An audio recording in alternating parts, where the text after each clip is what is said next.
অধিকার নিয়ে যারা ছিনিমিনি খেলে, সাধারণ মানুষের জান মাল ইজ্জত আবরু নিয়ে যারা ছিনিমিনি খেলে, তারা ভালো শাসক হতে পারে না।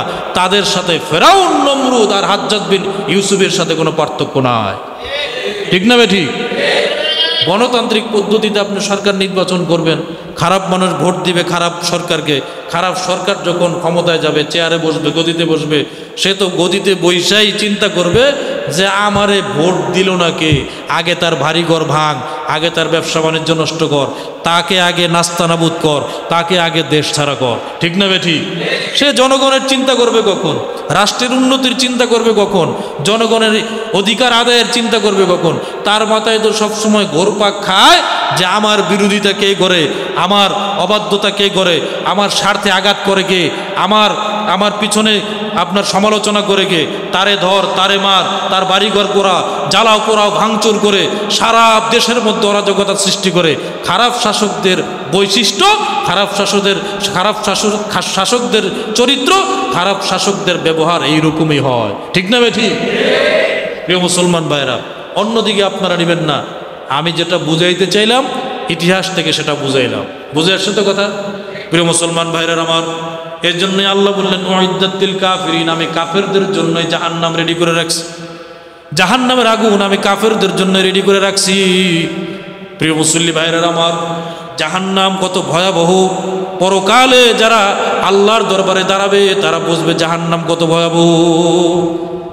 এই জন্যই আল্লাহর রসুল, এই বর্তমান পরিস্থিতি এরকম হবে, এটা আল্লাহর রসুলকে আল্লাহ পাক রব্বুল আলামিন কিছু কিছু ভবিষ্যৎবাণীর মাধ্যমে জিব্রাইল মারফতে আল্লাহর রসুলকে আল্লাহ পাক জানাই দিয়েছেন। এই জন্য আল্লাহর রসুলও আমাদেরকে এই সমস্ত ভবিষ্যৎবাণীগুলো করে গেছেন। আল্লাহ রসুল এক হাদিসে বলেন, জাহান্নামে বেশিরভাগ জাহান্নামীরা হবে, বেশিরভাগ জাহান্নামের অধিবাসীরা হবে প্রতাপশালী, বেশিরভাগ জাহান্নামীরা হবে বিত্তশালী, বেশিরভাগ জাহান্নামীরা হবে অহংকারী, বেশিরভাগ জাহান্নামীরা হবে পয়সাওয়ালা, আর অসহায়, দুর্বল, অনাথ, এতিম এরা বেশিরভাগ হবে জান্নাতি। তো জান্নাত জাহান্নাম বিতর্ক করবে, বুখারীর হাদিস, জান্নাত জাহান্নাম বিতর্ক করবে। জান্নাত বলবে, জাহান্নাম বলবে, আল্লাহ আপনি আমাকে দিলেন প্রভাবশালীদেরকে, প্রতাপশালীদেরকে, অহংকারী দাম্ভিকদেরকে দিলেন, এটার কারণ তো বুঝলাম না। জান্নাত বলবে, আল্লাহ আপনি তো আমাকে অসহায়, এতিম, দুর্বলদেরকে দিলেন, এটার কারণ তো বুঝলাম না। জান্নাত জাহান্নাম যেমন এরকম তর্ক করবে, আল্লাহ বলবেন, জান্নাতকে বলবেন, তুমি আমার রহমতের আধার, তুমি আমার শান্তির জায়গা, এই জন্য তোমাকে আমি এতিম, দুর্বল, অসহায়দেরকে দিয়েছি। আর জাহান্নাম হলো আমার আযাবের ক্রোধের স্থল, সুতরাং আমি তার মধ্যে প্রভাবশালীদেরকে, প্রতাপশালীদেরকে, অহংকারীদেরকে, দাম্ভিকদেরকে এবং যারা জনগণের অধিকারকে হরণ করেছে, জুলুম, জালেম, দুর্নীতিবাজ, চাঁদাবাজ, ছিনতাইকারী, এক কথায় স্বৈরাচারী যারা ছিল, এদের জন্য আমি জাহান্নামকে বানিয়েছি। জাহান্নাম হলো আমার আযাবের স্থল, আযাবের জায়গা, আমি এই জন্য জাহান্নামকে বানাইছি। এবার আমি আপনাদেরকে প্রশ্ন করতে চাই, আপনারা যারা এতিম আছেন, অসহায় আছেন, দুর্বল আছেন, আপনারা কি খুশি না বেজার? মন থেকে বলবেন, খুশি না বেজার? আল্লাহ কিন্তু এতিম, অসহায়, দুর্বল, আল্লাহওয়ালা, পরহেজগার, মুত্তাকি, আল্লাহ ভীরু এদের জন্য জান্নাত বানিয়েছে। আল্লাহ বলেন, জান্নাত হলো আমার রহমতের স্থল, করুণার জায়গা, এখানে এতিম, অসহায়, দুর্বলরা যাবে। দেখেন, দুনিয়াতে আপনি অসহায়ত্ব আছেন, মজলুম আছেন, নির্যাতিত আছেন, অসহায়ত্ব গ্রহণ করেছেন, এটা বেশি দিনের জন্য না। যখন মৃত্যু এসে যাবে, আপনার দুনিয়ার জীবনও শেষ। আপনি যখন এতিম অবস্থায়, অসহায় অবস্থায়, দুর্বল অবস্থায়, আল্লাহ ভীরু অবস্থায়, খোদা ভীরু অবস্থায় দুনিয়া থেকে বিদায় নেবেন, আল্লাহ রসুলের হাদিস অনুযায়ী আপনি জান্নাতের অধিবাসী হয়ে গেছেন। সুবহানাল্লাহ। প্রিয় মুসলমান ভাইরা আমার,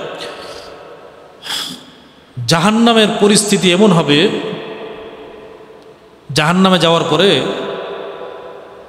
আল্লাহর কোরআন বলে জাহান্নামীরা একে অপরকে দোষারোপ করবে।